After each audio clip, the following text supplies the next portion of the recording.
poteaux, cela fait vraiment un bon moment que je n'avais pas fait de vidéo, tout simplement parce que j'étais un tout petit peu occupé. Je pense que vous m'avez manqué énormément. Je pense que ça a été également le cas. Je vous ai manqué. Les poteaux, je suis bel et bien de retour et c'est un réel plaisir pour moi de vous retrouver. Alors sachez que aujourd'hui, nous allons parler des éliminatoires de la CAN qui se déroula en 2023 du côté de la Côte d'Ivoire.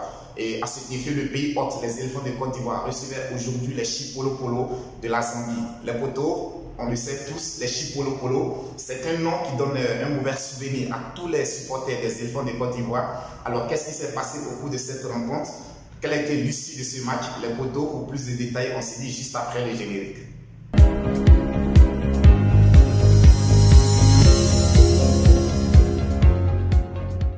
Les poteaux, comme annoncé dans le sommaire, sachez qu'aujourd'hui, les éléphants de Côte d'Ivoire recevaient les Chipolo Polo de la Zambie. C'était un match avec beaucoup d'enjeux, c'était un match des nouveautés. Alors, la première nouveauté, les poteaux, c'est que sachez que il y a pas longtemps de cela, il y avait les élections au niveau de la Fédération ivoirienne de football et ces élections avaient vu M. Idriss Diallo être élu le nouveau président de la Fédération ivoirienne de football. Donc je pense que pour M. Idriss Diallo, c'était un match très important, c'était un match avec beaucoup d'enjeux pour lui parce que c'est son premier match à la tête de la Fédération ivoirienne de football.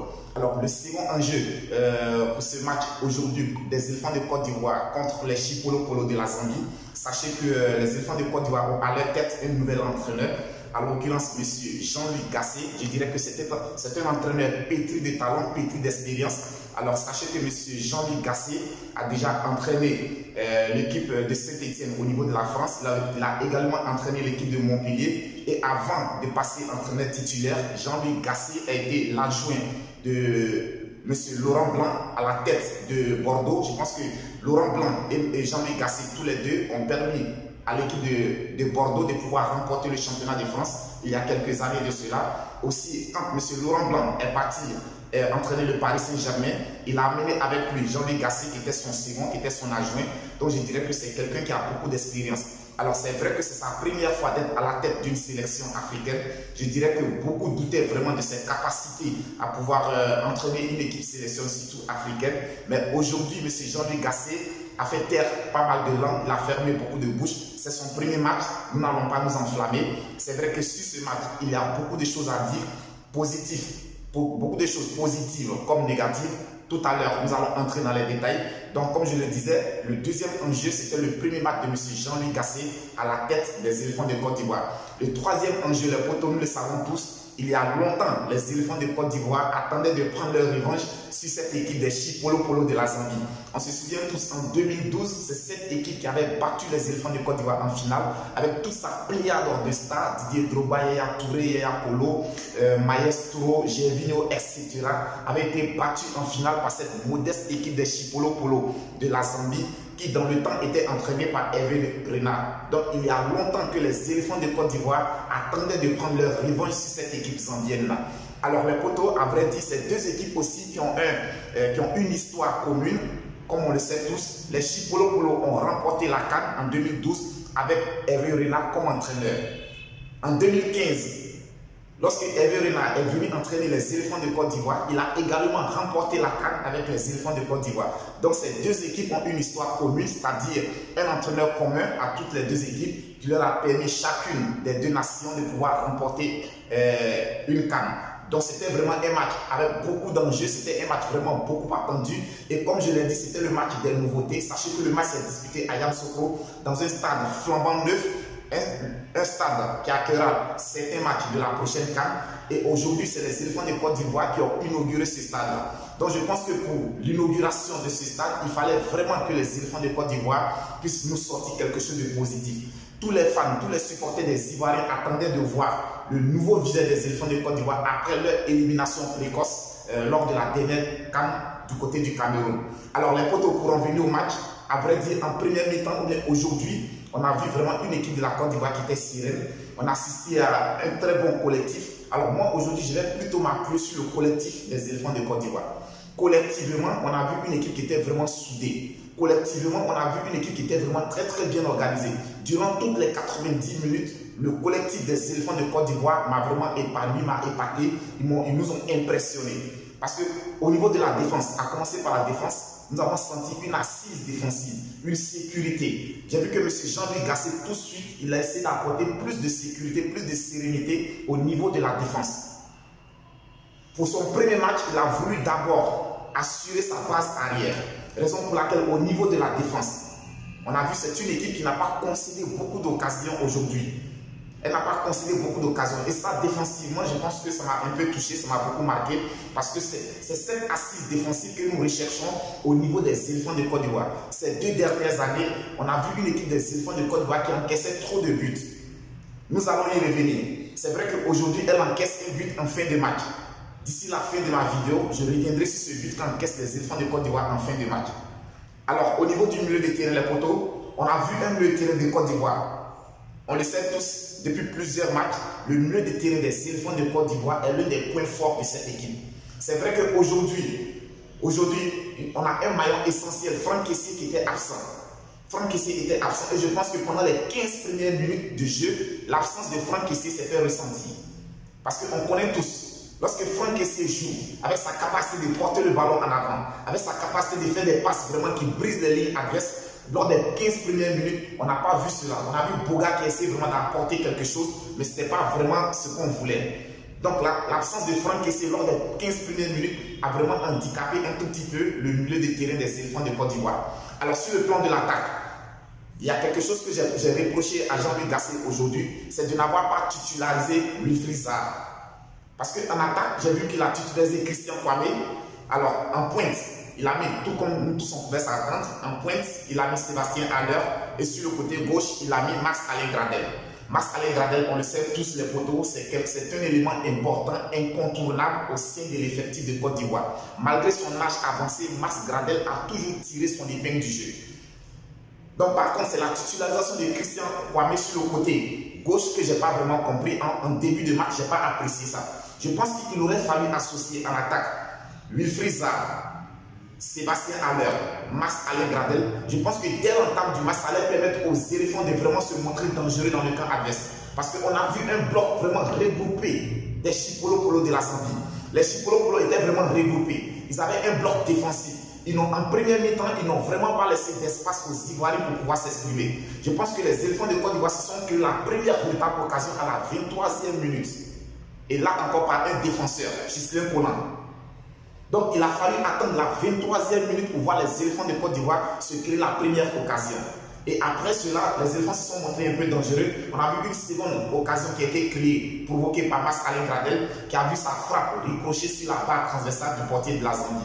Donc je dirais qu'en première mi-temps, on a vu l'équipe de la Côte d'Ivoire qui a dominé son sujet. Alors il y a toujours les poteaux, il y a toujours ce péché mignon des éléphants de Côte d'Ivoire qui revient. Et je tenais à attirer l'attention de Jean-Louis Gasset sur ce point. Au niveau du jeu de la Côte d'Ivoire, il y a trop de lenteur dans les transmissions de balles. Les remontées de balles se font lentement. Parce qu'il y a des moments où lorsque nous avons récupéré le ballon, que ce soit au niveau du milieu de terrain, comme en défense, on avait la possibilité de se projeter vite en avant pour créer le danger dans le camp adverse. Mais ça n'a pas été le cas. On a vu des éléphants de Côte d'Ivoire qui ont essayé de remonter le ballon en trottinant. Ils ont essayé de remonter le ballon en petit trot. C'est vrai que face à des équipes qui n'ont pas trop d'expérience, qui n'ont pas trop de joueurs de grand calibre, comme c'était le cas aujourd'hui face à la Zambie, ça peut passer. Mais lorsque vous vous retrouvez dans une grande compétition, ou bien vous vous retrouvez avec une grande nation de football, remonter le ballon de la sorte, c'est encore plus dangereux pour vous et ça fait que vous n'arrivez pas à vous créer d'occasion. Je pense qu'en première mi-temps, c'est la raison pour laquelle les éléphants de Côte d'Ivoire n'ont pas pu se créer de véritables occasions. Donc on a vu une première mi-temps qui a été vraiment dominée par les éléphants de Côte d'Ivoire avec 3 occasions vraiment franches de la part des éléphants de Côte d'Ivoire, mais qui malheureusement n'ont pas pu scorer. Alors ce que je tenais à dire aujourd'hui les potos, nous avons la chance d'avoir dans notre effectif un attaquant patenté, un buteur patenté comme Sébastien Haller. Je pense que c'était le cas avec Patrick Baumel. Avec Patrick Baumel, on n'a pas vu un jeu qui permettait de mettre les qualités offensives, les qualités d'attaquant de Sébastien Haller en avant. Aujourd'hui, j'ai constaté aussi la même chose. Alors aujourd'hui, pourquoi ne pas se pencher sur un système susceptible de mettre les qualités de Sébastien Haller en avant?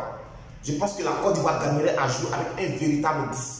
Un véritable numéro 10 qui serait capable d'alimenter Sébastien Haller dans de très bonnes conditions. Parce que c'est quelqu'un, je pense que si nous exploitons ses qualités de buteur, cette équipe de Côte d'Ivoire sera vraiment très très redoutable.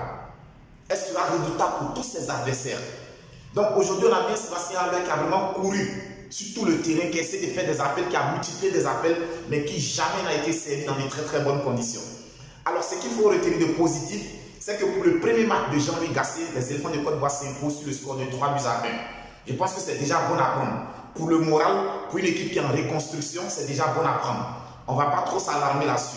Mais ce que je vais reprocher, parce que c'est vrai que tout a été bon, mais il y a eu quand même des erreurs, des défaillances, il fallait qu'on les souligne dès maintenant. Je l'avais souligné lors du match amical des éléphants de Côte d'Ivoire contre la France, j'avais souligné. Notre défense a souvent tendance à s'oublier. Notre défense commet souvent des erreurs d'amateurs. Vous menez 3 buts à 0, vous jouez à domicile. Lorsque nous regardons le but que marque les Chipolo Polo à la fin de la rencontre, je constate qu'il y avait carrément un seul défenseur. Où étaient passés les autres défenseurs? Vous menez 3 buts à 0, nous sommes dans les arrêts de jeu. Pourquoi prendre un but aussi stupide?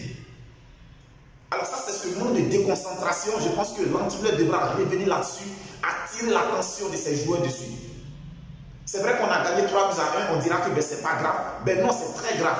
Parce que c'est ce genre d'erreur. Si très tôt, l'entraîneur n'attire pas l'attention de son équipe dessus, n'attire pas l'attention de ses joueurs, je pense que dans les grandes rencontres, nous allons payer cher.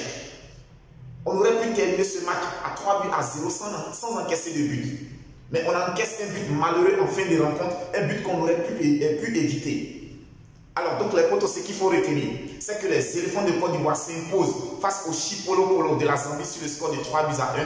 Je dirais que c'est un score vraiment très bon à prendre, comme je l'ai dit. C'est une équipe qui est en reconstruction, avec un nouvel entraîneur, avec un nouveau président de la Fédération de football. Donc, je dirais que c'est vraiment très bon à prendre. Alors, les éléphants de Côte d'Ivoire démarrent très bien leur campagne concernant les éliminatoires de la CAN qu'ils organiseront. Ce qu'il faut retenir, les potos, ce qu'il faut savoir, c'est que pour cette CAN, les éléphants de Côte d'Ivoire sont déjà qualifiés d'office. Mais les éléphants sont comme l'arbitre dans leur poule, dans le groupe. Les éléphants sont comme l'arbitre. Alors si les éléphants de Côte d'Ivoire terminent premier de leur groupe, alors il n'y aura qu'un seul ticket entre les 3 autres équipes qui restent pour pouvoir accompagner les éléphants de Côte d'Ivoire. Mais par contre, si les éléphants terminent 3e de leur groupe, alors il y aura deux autres équipes qui seront qualifiées pour rejoindre les éléphants de Côte d'Ivoire et disputer les phases finales de la CAN. Donc je dirais que vraiment c'est vrai, les éléphants sont déjà qualifiés d'office. C'est tous les matchs que disputeront les éléphants de Côte d'Ivoire. Ce seront des matchs d'entraînement, mais très importants. Ça nous permettra de pouvoir juger le niveau de cette équipe. Ça nous permettra de pouvoir évaluer les qualités techniques, les qualités de l'entraîneur, des joueurs, du groupe, le moral, le mental de toute l'équipe. Donc, chaque match que disputeront les éléphants de Côte d'Ivoire, je dirais que ce sont des matchs de coupe. Ce sont des matchs de coupe. Ils doivent considérer tous ces matchs comme des matchs de coupe. Donc, arrêtez la très belle victoire des éléphants de Côte d'Ivoire aux dépens des Chipolo Polo de la Zambie sur le score de 3 buts à 1. Toujours dans le même groupe, à noter aussi que le Comore a battu le Lesotho sur le score de 2 buts à 0. Les potos, les Comores, on se souvient tous du fabuleux parcours de l'Écomore lors de la dernière CAN du côté du Cameroun. Ils avaient été sortis par l'équipe du Cameroun. Je pense que l'élimination du Comore face au Cameroun avait fait vraiment couler beaucoup d'encre.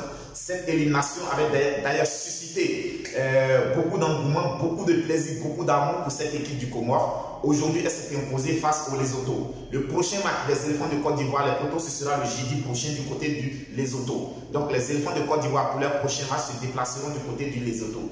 Les potos, comme je vous ai dit, vous m'avez franchement manqué. J'étais absent parce que j'étais beaucoup occupé. Grand plaisir pour moi de vous retrouver. On s'abonne, on like, on commente. Toujours vécu débrief connaisseur connaît, c'est votre chaîne, c'est notre chaîne. D'ici là, portez-vous bien. On se dit à très bientôt pour une autre vidéo. Que Dieu vous bénisse.